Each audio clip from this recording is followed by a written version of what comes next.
نمیشدم، نمیدونستم باید چی کار کنم مامان. واسه همینم به امجد پیام دادم و همه چیزو مو به مو بهش گفتم. چی؟ بهش چی گفتی؟ همه اون چیزایی که خاله رانیا و خاله هاجر بهتون گفتن، همه اون حرفا رو مامان. اگه اون پیاممو بخونه مطمئنم که همه چی رو به هم میزنه. منو ببخشین، خیلی با خودم کلنجار رفتم که نگم، ولی الان دیگه خاله رانیا نمیذاره داداش امران و گلناز ازدواج کنن. دردانه، مگه من باهات حرف نزده بودم؟ بهت گفته بودم که به هیچ کس هیچی نگو. مامان من میدونم اشتباه خیلی بزرگی کردم، لطفاً منو ببخشین. اینم میدونم که مجبور بودین همه ی حرفاشونو فقط و فقط به امید ازدواج داداش امران و گلناز تحمل کنین مامان. الان اگه به خاطر اشتباه من این ازدواج به هم بخوره دیگه هیچ وقت خودمو نمیبخشم. مامان شما لطفاً یه چیزی بگین دیگه، اینطوری ساکت نباشین. منو دعوا کنین، اصلا هرچی خواستین بهم بگین ولی اینطوری تنبیه هم نکنین. هرچی باید میشد شد. شماها غذاتون رو بخورید.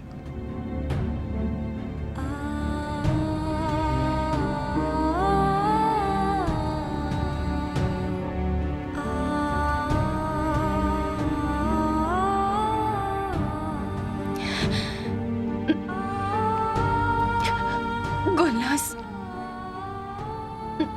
منو ببخش.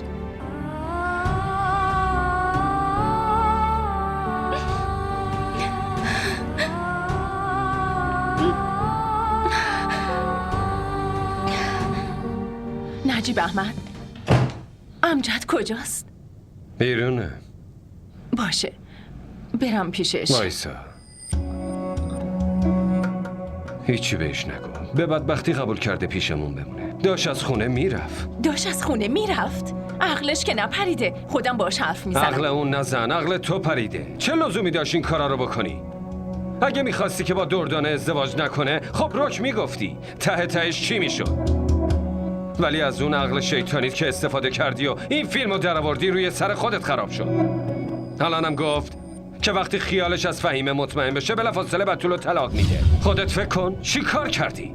من همون موقع شک کردم که حتما یه چیزی هست، وگرنه تو بری خونه فهیمه، اونم برای خواستگاری. شما دوتا همیشه حرفای فهیمه رو باور میکنی. همیشه هم به من و هر حرفی که میزنم شک داری. هیچ وقت نشد نجیب احمد که یه شرایط سختی واسه من پیش بیاد و تو طرفدار من باشی. همیشه یه خدا تو طرف مقابل من بودی. بقیه شاید بفهمن که اشتباه کردن و شکشون بی خودی بوده، ولی تو همیشه از روی شکات منو تنبیه کردی. آخه چرا نجیب احمد؟ چرا؟ من چه تقصیری دارم؟ این که میخوام شوهرم مال خودم باشه یا این که میخوام پسرم همیشه خوشحال باشه؟ گناه من اینه نجیب احمد؟ به خاطر یه پیام فهیمه منو سوزوندی و چه حرفایی که به من زدی؟ چه گناهی کردم؟ خب بهم بگو. این گریه زاریه دیگه هیچ فایده ای نداره هاجر پروین. به این فکر کن که اگه اون پیام یه ذره هم راست باشه دیگه رابطه امجد و تو شروع نشده به هم میریزه و تموم میشه.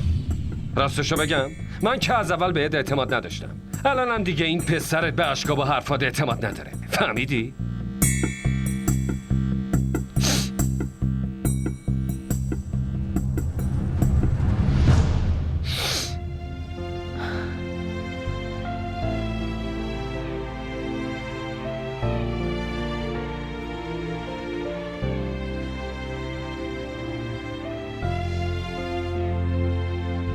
چی داری میگی خواهر؟ ما عروسی نیار؟ آره فهیمه. پس اگه میخواستین عروسی نیاین دیگه چرا این کارتو واسه من فرستاده؟ خب باید کارتو میآوردم دیگه. اگه بهت کارت نمیدادم مردم چی میگفتن؟ میگفتن عروسی دعوتت نکردم. پس من چه بهونه‌ای واسه یه عروسی نیومدن جور کنم؟ سعی کن اینو بفهمی دیگه فهیمه. اشتباه از خودته. تو نباید به دردانه میگفتی. تو که یادته ما قرار گذاشته بودیم که تو به هیچ کسی هیچی نگی، ولی بازم رفتی و همه چیزو گذاشتی کف دست دردانه. اونم به خواهر هاجر زنگ زده و گفته که همه چیزو میدونه. فقط خوب شد که با امجد حرف نزد، وگرنه معلوم نبود چه اتفاقی میافتاد. مامان، من یه اشتباه خیلی بزرگی کردم. به امجد پیام دادم و همه چیزو بهش گفتم.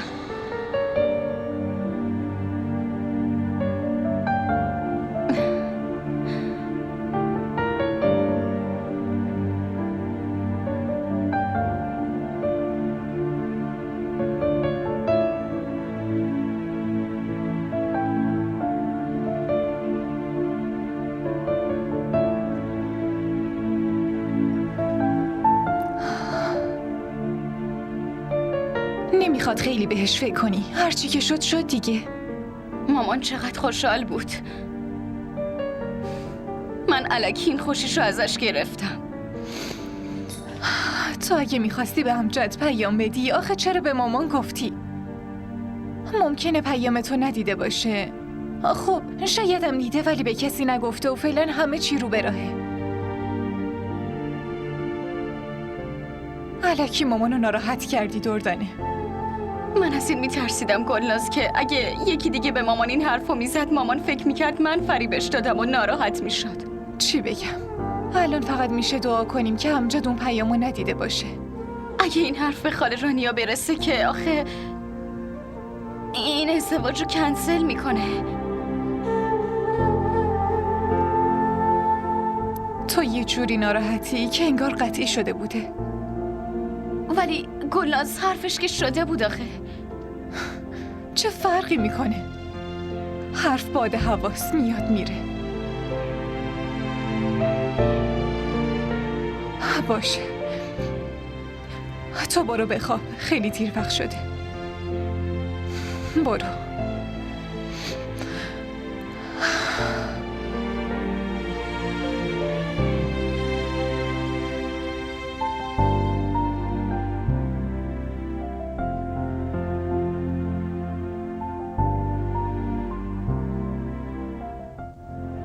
این گریه زاریه دیگه هیچ فایده ای نداره هاجر پروین.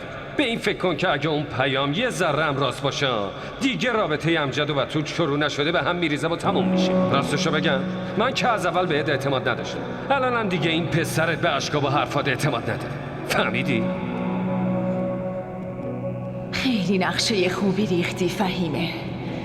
قسم میخورم که به ذهنمم نرسیده بود. فکر میکردم من تو رو به بازی گرفتمت، ولی الان فهمیدم که تو منو به بازی گرفتی. چقدرم خوب برام دام پهن کردی که نفهمیدم که افتادم توش. تو همیشه مثل یه دیوار سر راه من بودی. اول اختر رو ازم گرفتی، بعد نجیب احمد، الانم پسرمو. ولی این دفعه نمیذارم ببری فهیمه، نمیذارم.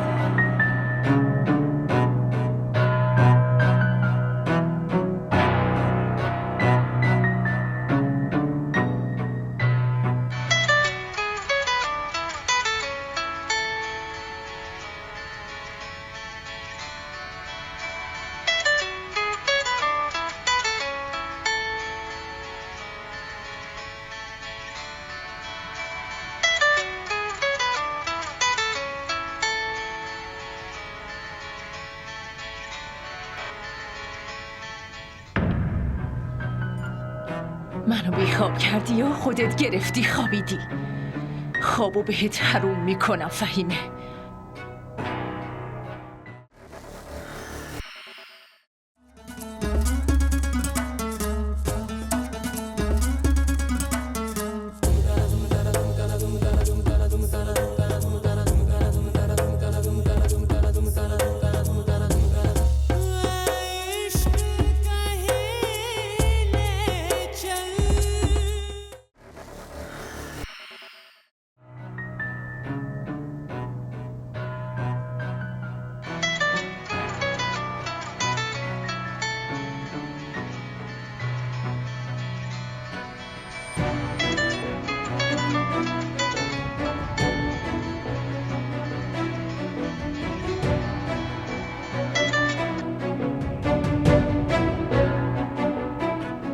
الو؟ مثل این که خواب بودی فهیمه. نه خواهر، من بیدار بودم. بگو ببینم همه چی خوبه؟ عروسی امجدم که بوده؟ عروس اومده خونه؟ منو حسابی خراب کردی فهیمه. چی داری میگی خواهر؟ مگه من چیکار کردم؟ چی کار کردی؟ تو کارتو خوب بلدی فهیمه. خودتو ضعیف نشون دادی ولی معلومه که از همه زرنگتری. وای فهیمه، میخوای خودم بهت بگم که نقشت چه بلایی سرم آورده یا خودت میدونی؟ خوب گوشتو باز کن ببین چی میگم فهیمه. من حاضرم با دست خودم به بچم زهر بدم بخوره ولی هیچ وقت نمیذارم با دخترتو عروسی کنه. خدا نکنه اینطوری بشه خواهر. الان که پسرت ازدواج کرده دیگه امیدوارم همیشه با زنش خوب باشه. من حتی نمیتونم همچین فکری بکنم. ساکت باش ببین چی میگم فهیمه. هیچ وقت فکر نکن هاجر پروین 1% از تو ضعیف‌تره. من خودم با چشمای خودم دیدم که با نجیب احمد میری توی هتل و غذاهای جور با جور میخوری. خودم دیدم که توی ماشین شوهرم میشینی و میچرخی و هیچی نگفتم. الانم اگه بخوای دوباره به این کارات ادامه بدی یه کاری میکنم که دیگه هیچ وقت جرأت نکنی حتی خودتو توی آینه ببینی. خواهر شما اشتباه میکنی. همچین چیزی نیست. به من دیگه دروغ نگو فهیمه. اون ناز و اداهایی که برای نجیب احمد در میاری فیلم همشو دارم. میخوای اسم اون هتلی که رفتی با نجیب احمد غذا میخوری رو بگم؟ بابا اصلا هتل چیه؟ میتونم اسم گارسونشم بهت بگم، همونی که جلوی شما دوتا غذا گذاشته بود. ولی به تو گفتن چه فایده ای داره فهیمه؟ خودت که همه چی رو میدونی. من این فیلمو واسه دایی عیاز میفرستم. آره درسته.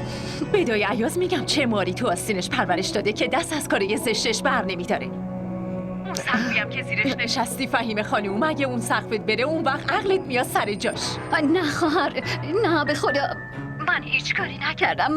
من کاملا بی تقصیرم. کسی توی این دنیا از تو و اون دخترات بی تقصیر تر نیست فهیمه. تو که همیشه خیلی خوبتو در میاری ولی باید جواب پس بدی. به دختراتم که این کارو خیلی خوب یاد دادی. دختراتو خیلی خیلی خوب تربیت کردی فهیمه. نه خودت مردای متأهل و ول میکنی نه اونا. بسه خواهر بسه. چیزی به دخترم نگو. با من دعوا داری هر چی میخوایی به خودم بگو ولی دخترمو نیار وسط. حق نداری بهشون تهمت بزنی. تقصیر اونا نیست، تقصیر خودته اگر پسرت بهت گوش نمیده. مسئولش دخترای من نیستن. خیلی داری اذیت میشی که از دخترات میگم فهیمه. آره به اون دخترت بفهمون که سمت امجد و بتول نیاد. الان دارم اینا رو به خودت میگم فهیمه خانم ولی بعدن توی همه شهر رو سیاحت میکنم. فهیمه خودت خوب میدونی چی کار میتونم بکنم. با دخترات حرف بزن.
रूठी हुई मुझसे यूं मेरी जिंदगी क्यों खोई हुई जाने कहाँ मेरी हर खुशी किसी अपना कोई अपना कैसे जीना मुझे मेरा बता मुझे है कैसे रुके खुदाया बस में मेरे दरिया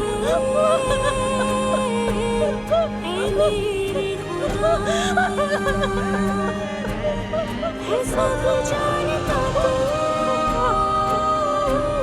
लिखा है तकदीर हाथ जो मैंने थामा उसी ने है गिराया ऐ मेरे खुदाया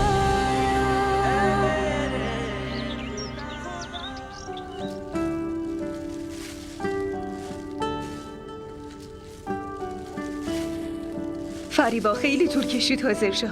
اگه قبل از رفتن ما اونا صبحانه‌شون رو بخورن خوب نیست دیگه. چند تا تخم مرغ درست کنم؟ همه اینه که اینجا رو درست کن. باشه. قوطی شیر کو؟ توی یخچال گذاشتمش. باشه، کار خیلی خوبی کردی. شما میخواین واسه بتول خانم صبحونه ببرین؟ آره، خودم میبرم. به این بهونه دخترم هم میبینم دیگه. تو اینا رو بی زحمت بسته بندی کن. من یه لحظه برم پیش زوها ببینم داره چی کار. باشه، بسته بندی میکنم. فریبا، تو خیلی بهم لطف داری. اگه نبودی نمیتونستم این کارا رو بکنم. قابلی نداره.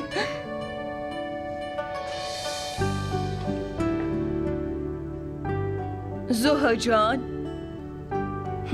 زوها جان، پاشو دیگه. تو که هنوز خوابی. من خیلی وقت پیش صدات کردم. پاشو دیگه، باید بریم برای بتول صبحونه ببریم. صبح به این زودی بریم صبحانه؟ اونجا همه خوابیدن. صبح زوده.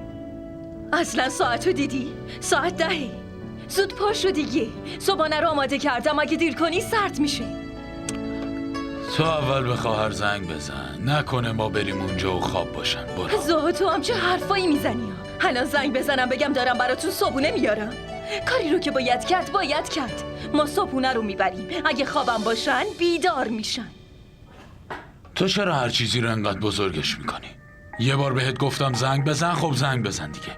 اگرم انقدر عجله داری با امران برو زود برسی. من سرم درد میکنه. آفرین به تو مرد. اگه مشکلت این بود خب زودتر میگفتی. چرا اینقدر بهونه تراشیدی؟ نمیخواد انقدر جیغ بزنی. ای خدا.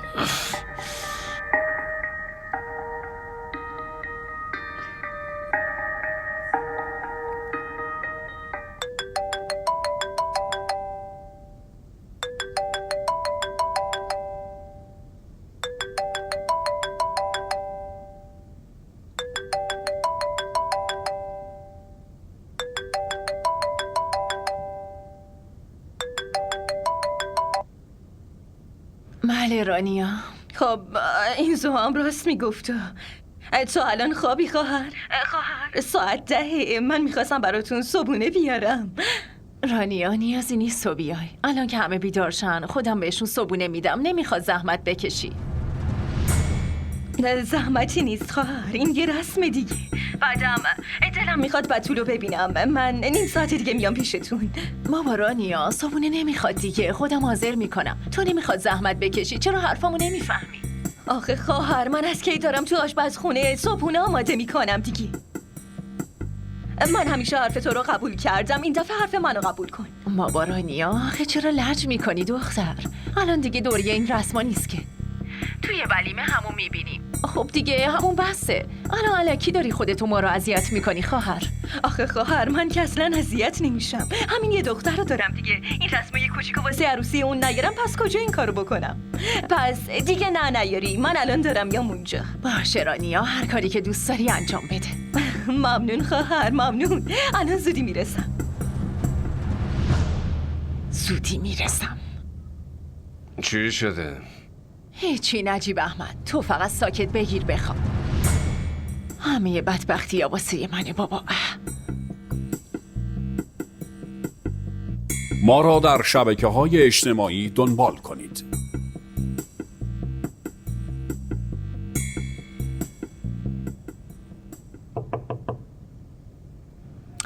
دخترم بتول؟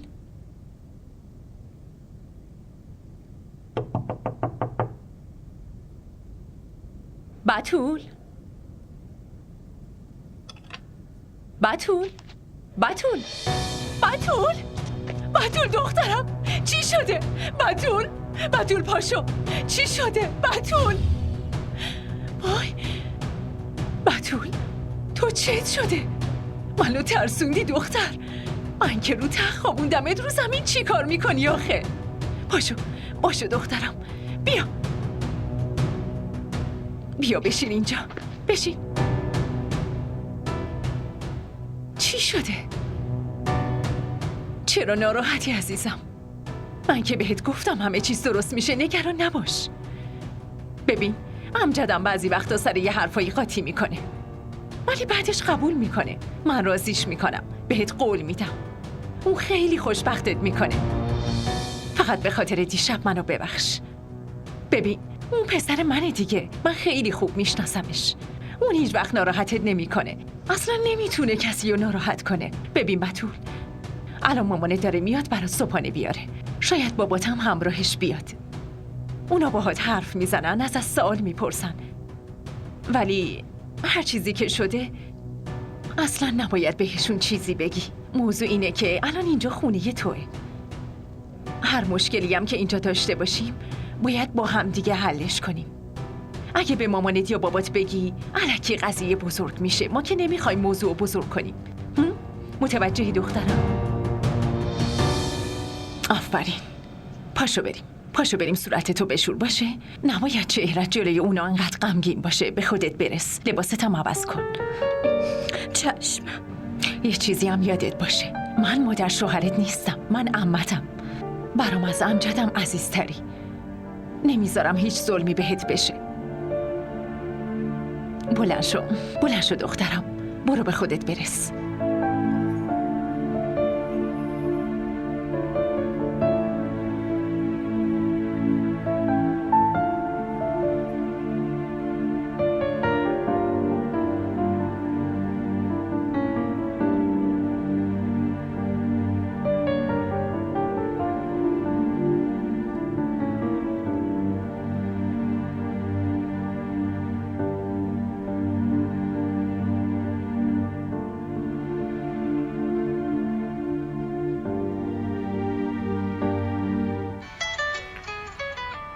امجد داره زنگ میزنه.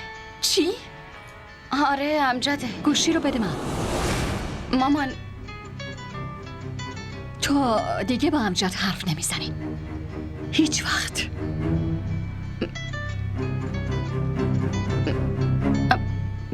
باشه.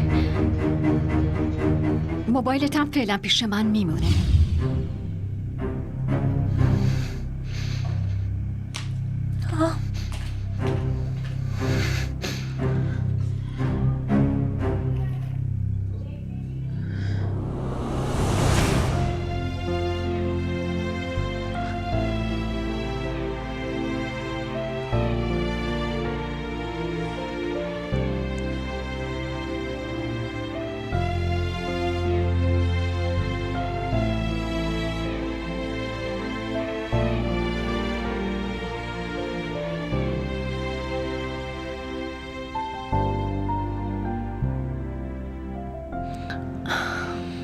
امجد، تا وقتی اشتباهی من برات ثابت نشده رو تو ازم بر نگردون.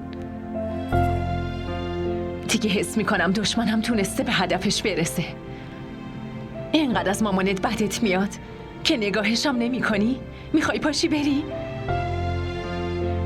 ببین امجد، من مادرتم، دارم ازت خواهش میکنم.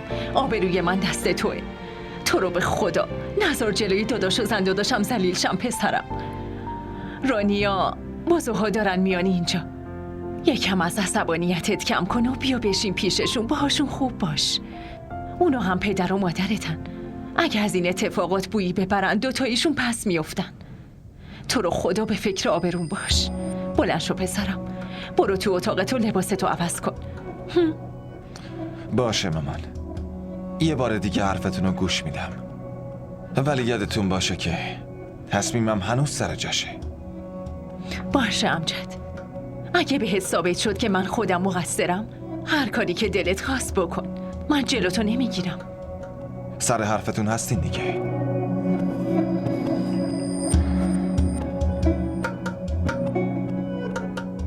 اگه تو تصمیم گرفتی که منو شکست بدی، منم قسم خوردم که ازت ببرم پسرم.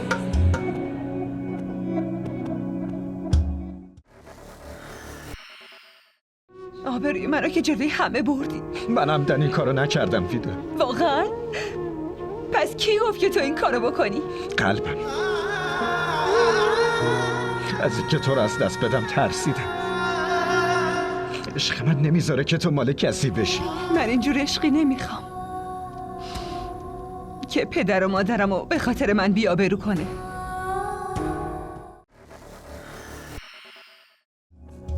آبجی هاجر، آبجی هاجر. رانیا اومدی عزیزم. مگه سوها باهات نیومده؟ اینقدر آقا رو صداش کردم خواهر بیدار نمیشد که. من فکر کردم که اونم باهات میاد. چیه داداشتو ندیدی نگران شدی؟ آره؟ نه برای چی نگران بشم، همینطوری پرسیدم. مردای الانو مگه گیر میاری؟ زوها که کلن گفت نمیام خوابم میاد. امرانم به بدبختی رازیش کردم که باهام بیاد، ولی تو راه یادش افتاد که یه کار واجب دارم. مامان تو برو کارت که تموم شد بهم زنگ بزن. منم که اومدم. خوبه خودت اومدی کافیه. بتول کجاست؟ هنوز خوابیده؟ نه صداش کردم حاضر بشه میاد. این همه صبونه برداشتی آوردی؟ آخه کی اینا رو میخواد بخوره؟ خواهر نگران اون نباش، خودم هم هنوز نخوردم. باشه الان میچینمشون، بچه ها هم الان میاد دیگه. حالا چی آوردی؟ این هم هست توی این حرفاست. بیا خواهر ببریمشون آشپزخونه. بریم.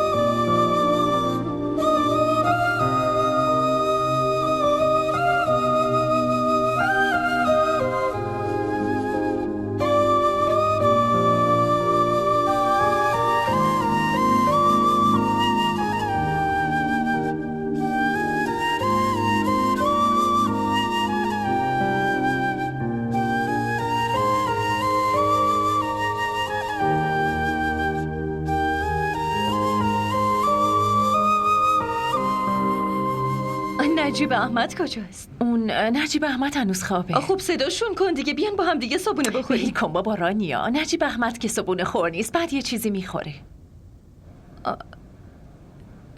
چی شده خواهر؟ فکر میکنم یکم ناراحتی. نه بابا برای چی ناراحت باشم؟ چیزی نشده. برم ببینم بچه ها کجان، خیلی وقت بیدار شدن هنوز نیومدن. برم صداشون کنم.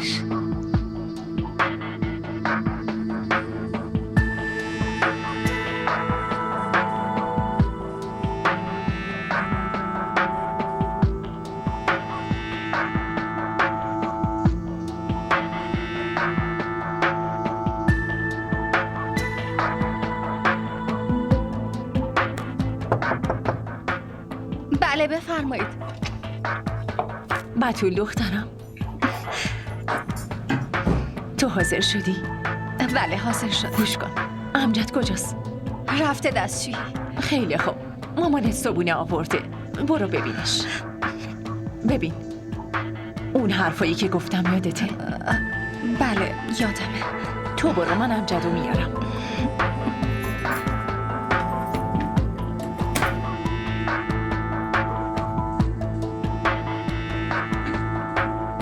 کم بدبختی دارم، اینم برام از صبحونه آورده. امجد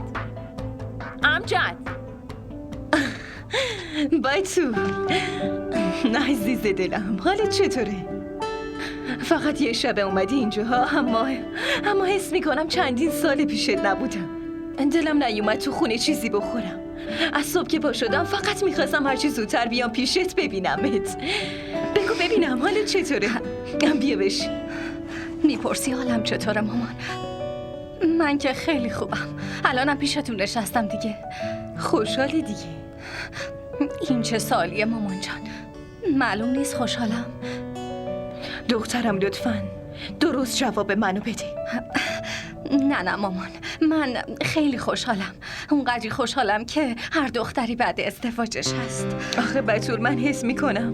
مامان من فقط هیچ وقت از خونه بیرون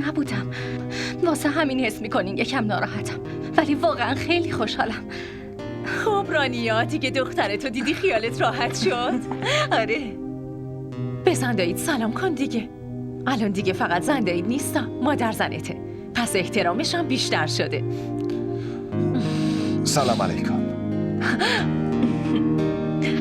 علیکم السلام. چطوری پسرم؟ خوبم.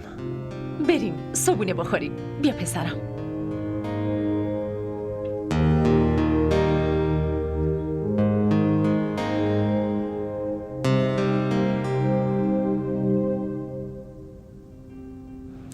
ولی به تو گفتن چه فایده ای داره فهیمه؟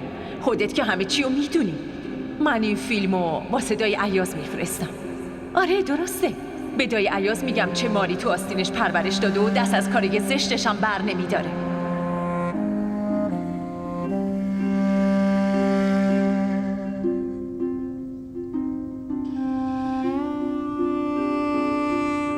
چی شده؟ صبحونه رو دوست نداشتین؟ ببینم آخه هیچکی تعریف نکرد.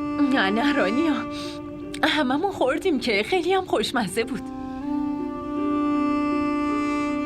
ولی پس چرا همتون اینقدر ساکتین؟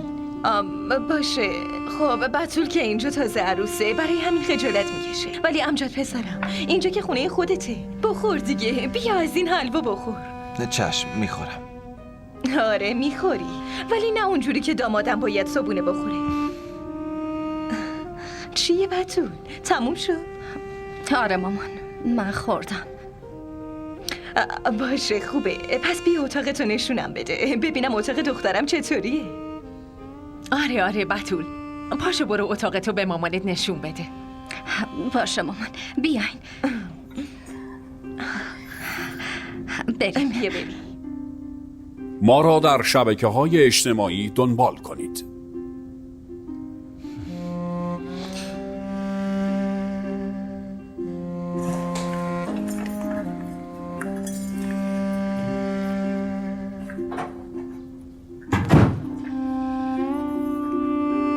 بشینید.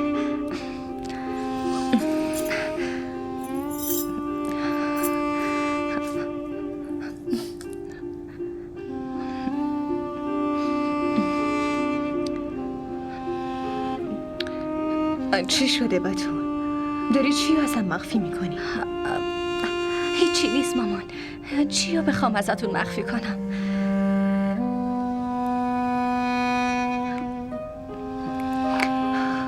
امجد وقتی دیدت بهت چی کادو داد؟ خب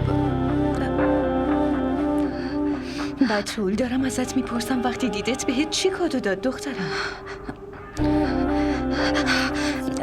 راستی مامان، وقتی امجد رو دیدم این علنگوها رو بهم داد. این علنگوها یا آبجی هاجره؟ میدونم که اون بهت اینا رو داده.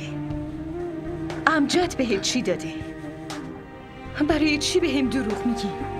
نه مامان، مگه مهمه وقتی صورتم رو دیده بهم کادو بده؟ امجد هیچ کادویی بهم نداد. فقط همینو بهم بگو که امجد به اسم صدات زده یا نه؟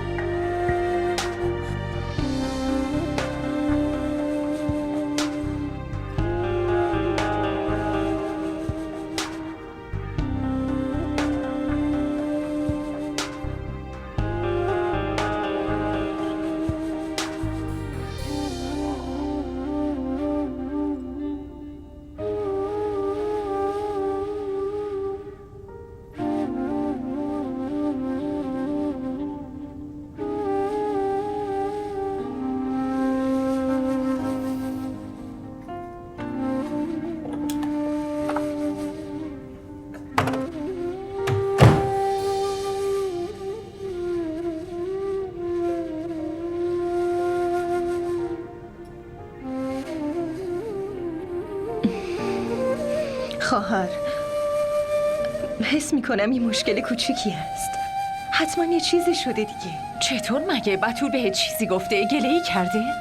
نه خواهر، بتول بهم چیزی نگفته، ولی بچه که نیستم دیگه. خیلی خوب میفهمم. چی شده؟ بهم بگو دیگه. شماها چی دارین ازم مخفی میکنی؟ رانیا، من که دیگه نمیدونم باید چی کار کنم. تا امروز خیلی چیزا به سرم اومده. آخه چی بهت بگم رانیا؟ فهیمه یه بلایی به سرم آورده که دیگه نمیتونم بمیرم و نه زنده بمونم. اون جلوی پسرم منو خیلی خراب کرده. آخه مگه دیگه چی شده خواهر؟ به هم بگو دیگه. فهیمه چی کار کرده؟ از من نپرس رانیا، همه اینا تقصیر خودته. من به حرفای تو گوش دادم و الان به این روز افتادم. خواهر درست بگو چی شده؟ دارم از نگرانی میمیرم. امجد همه چی رو فهمیده. چی رو فهمیده؟ همین که ما به فهیمه گفتیم قبولش نکنه دیگه. از وقتی هم که اینو شنیده اصلا به حرفم گوش نمیده رانیا. به بدبختی جلوشو گرفتم وگرنه. خواهر آخه چرا اینو بهم زودتر نگفته بودی؟ بهت میگفتم چی کار میکردی؟ یه کاری میکردم دیگه خواهر. اینطوری دست رو دست نمیذاشتم و با چشمه خودم نمیدیدم زندگی دخترم داره اینجوری به باد میره. تو رو خدا خواهر تو با امجد حرف بزن، نذار زندگی دختر معصومم از بین بره. آخه من چی کار میتونم بکنم؟ نجیب احمد که اصلا به حرفای من گوش نمیده خواهر. امجدم بهم گفته که اگه این حرفایی که شنیده درست باشه بتولو طلاق میده. چی داری میگی خواهر؟ مگه همچی چیزی میشه؟ تو رو خدا یه کاری کن. تو امجد رو صدا کن، خودم باهاش حرف میزنم. امجد دیگه به حرف من و تو گوش نمیکنه. الان فقط حرف فهیمه رو باور میکنه. اگه فهیمه شکش رو به یقین تبدیل کنه که دیگه. قبل از اینکه امجد بره اونجا من خودم میرم پیش فهیمه، میرم باهاش حرف میزنم، همه شرطاشو قبول میکنم تا نظر زندگی دخترم اینجوری نابود شه. نه رانیا، نیازی نیست تو بری اونجا خواهر. خودم امروز با فهیمه حرف زدم و همه چی رو بهش گفتم. خواهر تا وقتی خودم نرم اونجا خیالم راحت نمیشه. بذار من برم پیشش. چطوری میخوای بری رانیا؟ منتظر امران بمون، الان میرسه. خواهر دیگه نمیتونم منتظر کسی بمونم. از بیرون تاکسی میگیرم همینطوری میرم. فقط بذار برم، دیگه طاقت نداره. خدا.